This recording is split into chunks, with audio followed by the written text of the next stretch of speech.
दुर्गा देवी अपने प्लान के मुताबिक सिर्फ अर्जुन और टुकुन को लेकर शादी की रस्में निभाने श्रोतु मामा के घर पहुंचती हैं।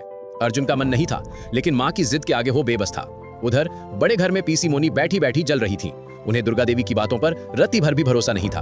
उन्हें दाल में कुछ काला लग रहा था, इसलिए उन्होंने पोल्टू को फोन लगाया और कहा, पोल्टू तुरंत श्रोतु मामा के घर जा और छुपकर नजर रख कि वहां क्या खिचड़ी पक रही है।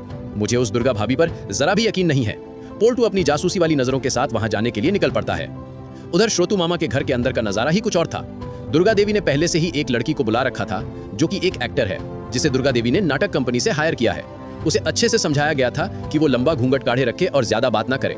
और सबसे दिल तोड़ने वाली बात यह थी कि इस पूरे फंक्शन की जिम्मेदारी खुद अहाना ने ली थी। मेहमानों के आने से पहले अहाना रसोई के कोने में खड़े होकर अपने आंसू पोंछ रही थी।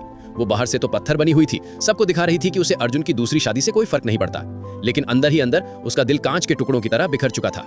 हर रस्म की तैयारी करते वक्त उसके हाथ कांप रहे थे, लेकिन उसने अपनी मुस्कान का मुखौटा नहीं उतारा। कुछ ही देर में अर्जुन, टुकुन और दुर्गा देवी वहां पहुंचते हैं। माहौल में तनाव था। अर्जुन की नजरें बार बार इधर उधर भटक रही थी। वो अपनी होने वाली बीवी को नहीं, बल्कि अपनी पुरानी बीवी को ढूंढ रहा था। अहाना मेहमानों की खातिरदारी में लग जाती है। वो सबके लिए चाय और नाश्ते की ट्रे लेकर हॉल में आती है। उसकी नजरें जमीन पर थीं, लेकिन जैसे ही वो अर्जुन के पास पहुंचती है, उसका दिल जोर से भड़कने लगता है। उसका ध्यान अर्जुन के उदास और उतरे हुए चेहरे पर अटक जाता है। उसे यकीन नहीं होता कि ये वही अर्जुन है जो कभी उसकी हंसी की वजह हुआ करता था। तभी किस्मत अपना खेल खेलती है। अहाना का पैर कालीन में उलझता है और वो लड़खड़ा जाती है। चाय की ट्रे हवा में उछलती है और अहाना गिरने ही वाली होती है कि तभी अर्जुन बिजली की फुर्ती से उसे अपनी बाहों में थाम लेता है। दोस्तों, यही वो पल है जहां वक्त थम जाता है। चाय के प्याले जमीन पर गिरकर टूट जाते हैं, लेकिन दो टूटे हुए दिल एक दूसरे से जुड़ जाते हैं। अर्जुन की बाहों में अहाना और अहाना की आंखों में अर्जुन, दोनों एक दूसरे को ऐसे देख रहे थे जैसे सदियों बाद मिले हों। उनकी आंखों में शिकायतें भी थीं और बेपनाह मोहब्बत भी। वहां खड़े टुकुन, श्रोतु मामा और दुर्गा देवी ये नजारा देखकर मन ही मन खुश होते हैं कि नफरत की राख के नीचे प्यार की चिंगारी अभी भी जिंदा है। उस नकली दुल्हन को भी ये ड्रामा देखकर मजा आ रहा था, लेकिन कबाब में हड्डी बनने के लिए वहां पोल्टू टपक पड़ता है। खिड़की से झांक रहे पोल्टू से ये देखा नहीं जाता। वो दौड़कर अंदर आता है और अर्जुन को खींचकर अलग कर देता है। वो अर्जुन को डांटते हुए कहता है, अरे तुझे होश है या नहीं? तू यहाँ अपनी दूसरी शादी की रस्में निभाने आया है या अपनी पुरानी पत्नी के साथ रोमांच करने? शर्म नहीं आती? सामने तेरी होने वाली बीवी बैठी है और तू पुरानी को बाहों में भरे खड़ा है। अर्जुन को अपनी गलती का एहसास होता है। वो हड़बड़ाकर पीछे हट जाता है। अहाना भी शर्मिंदा होकर वहां से चली जाती है, लेकिन वो स्पर्श दोनों के दिलों पर छाप छोड़ जाता है। माहौल को हल्का करने के लिए दुर्गा देवी हल्दी की रस्म शुरू करवाती हैं, लेकिन यहाँ वो एक ऐसा दांव खेलती हैं जो अर्जुन को अंदर तक हिला देता है। वो अहाना को हल्दी की कटोरी पकड़ाती हैं और कहती हैं, अहाना, हमारे घर की पुरानी रस्म है कि पहली पत्नी ही दूल्हे को शगुन की हल्दी लगाती है ताकि पुराना रिश्ता आजाद हो सके। जा लगा दे हल्दी। अहाना का दिल छलनी हो जाता है।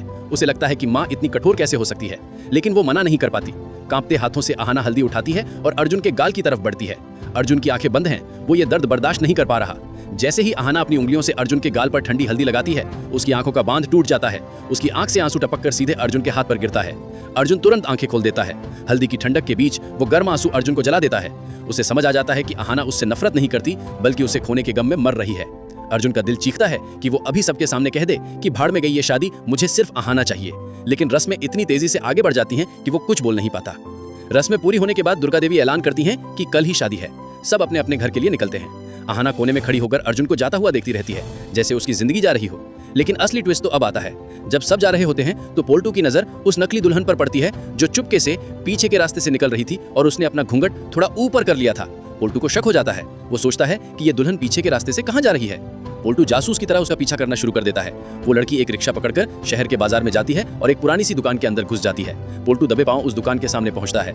जब वो ऊपर लगा बोर्ड पड़ता है तो उसके पैरों तले जमीन खिसक जाती है। उस बोर्ड पर बड़े बड़े अक्षरों में लिखा था, यहाँ किराए पर दूल्हा, दूल्हा और बाराती मिलते हैं।